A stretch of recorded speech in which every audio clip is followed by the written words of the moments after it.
Bill O'Reilly here, Tuesday, September 21st, 2021. You are listening to the O'Reilly Update. Here's what's happening across our nation. Republican governors request an urgent meeting with Joe Biden to discuss the border crisis. The president addressing the United Nations. The White House ending the international travel ban. COVID's carnage surpasses the Spanish flu of 1918. Also ahead, has James Bond gone woke? But first, 26 governors from red states demanding a meeting with the president to discuss humanitarian crises at the southern border. The group sending a letter to the White House as 14,000 Haitian migrants camp under a bridge in Del Rio, Texas.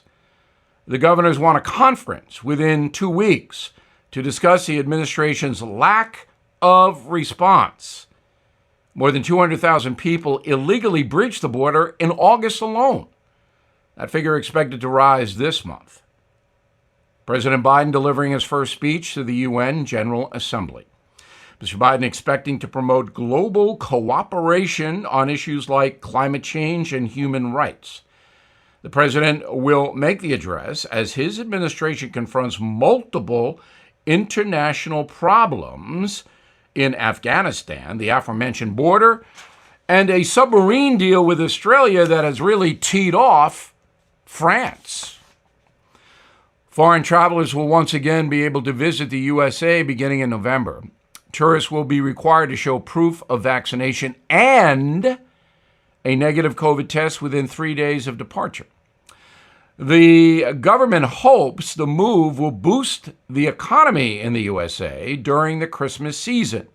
However, unvaccinated Americans must show negative tests when leaving the country and re-entering.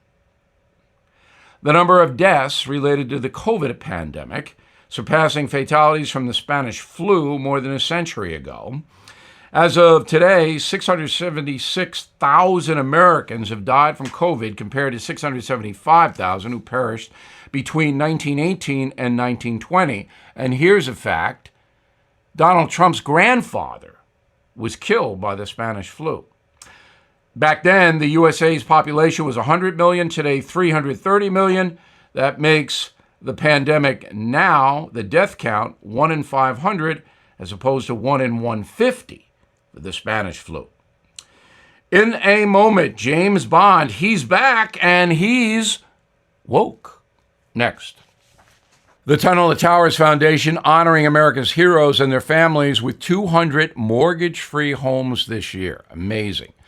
In a moving tribute to the fallen, the foundation's chairman and CEO walked from the Pentagon to Shanksville, Pennsylvania, then on to Ground Zero, more than 500 miles through 6 states in 42 days. Thanks to your support, the foundation brought Towers of Light back to the Pentagon and Shanksville memorials in remembrance. And in a first for America, the foundation read aloud the names of those who lost their lives to 9/11-related illness. On Veterans Day, another first will arrive. The foundation is reading aloud the names of people lost in the War on Terror.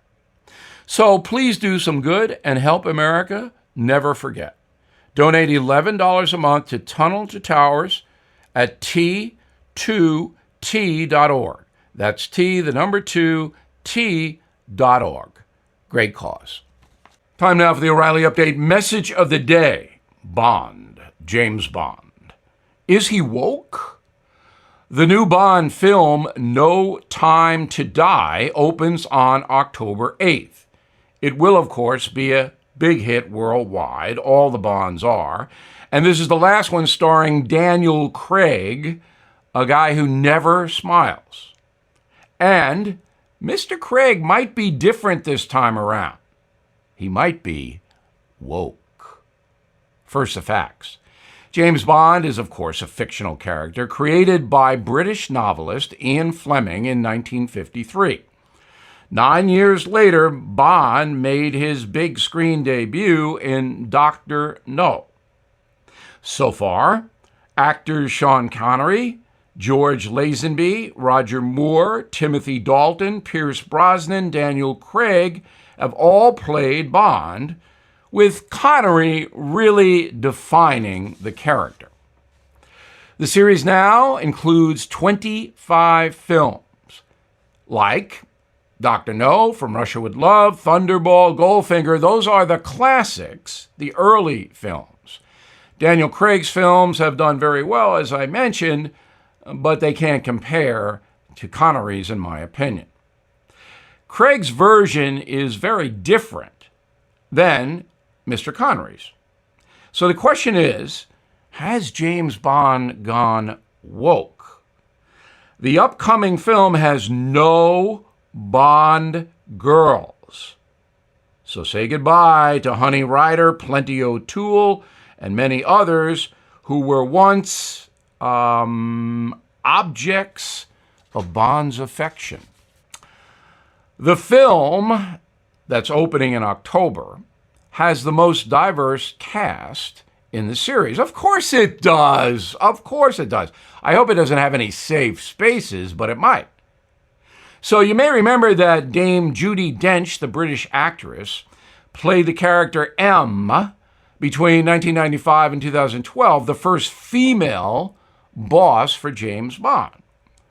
The character Miss Moneypenny, Bond's, secretary, I think that might be a good word, is now played by Black English actress Naomi Harris, who's very good, by the way. James Bond was written by a very macho guy, Mr. Fleming, as I mentioned. And Fleming's books appeal directly to men. That's the pronoun, men. Of course, some women found the books exciting, but we now live in a much different world, a world Ian Fleming would not recognize. And Fleming's vision of a tough macho guy who all the women swoon over is obsolete. Nevertheless, James Bond remains a symbol of masculinity throughout the world, but he is not what he used to be. As men age, they change, right? Well, sometimes. Hollywood is now the most woke place on earth, and the Bond films are subject to that. The new movie runs 2 hours and 43 minutes. That's a long time for a woke presentation. I hope somebody will wake me. I'm Bill O'Reilly. I approve the message by writing it. For more honest news analysis, please go to BillO'Reilly.com. In a moment, something you might not know. Are you looking for your next investment? Bill O'Reilly here. There are 7 reasons to look at the NRIA Real Estate Development Fund. Monthly cash flow payouts of 10% annualized. Bonuses to 21% targeted. They strategically locate in lower risk, high demand areas people want to move to. New construction is short on supply. Real estate affords diversification and safety from stock market risk. Their short and long-term strategy provides for steady returns right now. NRIA is an industry leader with a 15-year proven track record. So, if you've been sitting on the sidelines or want to diversify, start your due diligence at nria.net. Or you can call 800-800-1414. That's easy. 800-800-1414. An offer of securities is only made by the NRIA Private Placement Memorandum. Read it first. Past performance does not guarantee future results. NRIA is a real estate development firm. Learn more at nria.net. Now the O'Reilly Update brings you something you might not know. 25 years ago today, President Bill Clinton signed the Defense of Marriage Act, a bipartisan block to same-sex unions in America. That would last until the Supreme Court legalized gay marriage decades later. Here's the story. Gay rights became a major political issue during the late 1980s as the AIDS pandemic gained global attention. The disease caused countless court battles over inheritance, death benefits, hospital visitations, and other legal concerns between homosexual partners. Same-sex marriage was first proposed by some liberal politicians in the early 1990s. In opposition stood a bipartisan group of Republican and Democrat lawmakers. The bill for traditional marriage only passed with a supermajority of 342 members of the House and 84 senators. President Clinton initially opposed the legislation, but soon signed the bill on September 21st, 1996. The law states, quote, "The word marriage means only a legal union between one man and one woman as husband and wife, and the word spouse refers only to a person of the opposite sex who is a husband or wife," unquote. Years later, Mr. Clinton claimed he signed the law to prevent a constitutional amendment that would forever ban gay marriage. Despite the federal code, many states did recognize same-sex marriage in that era. Massachusetts authorized gay unions in 2004, followed by California, New York, Vermont.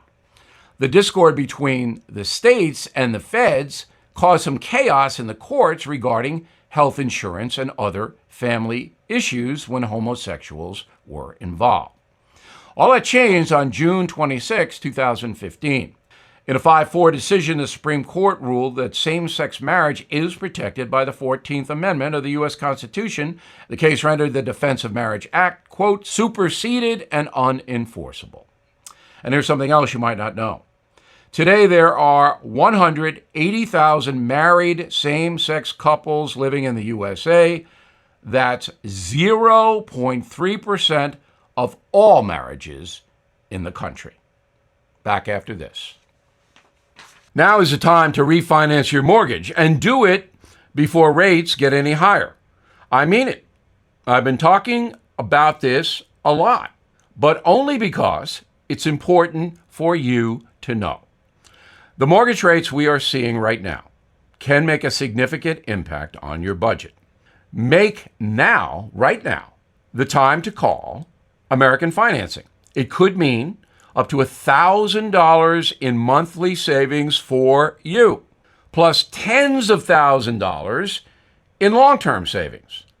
You cannot afford to miss out on that kind of money, especially since it does not cost you anything to learn more.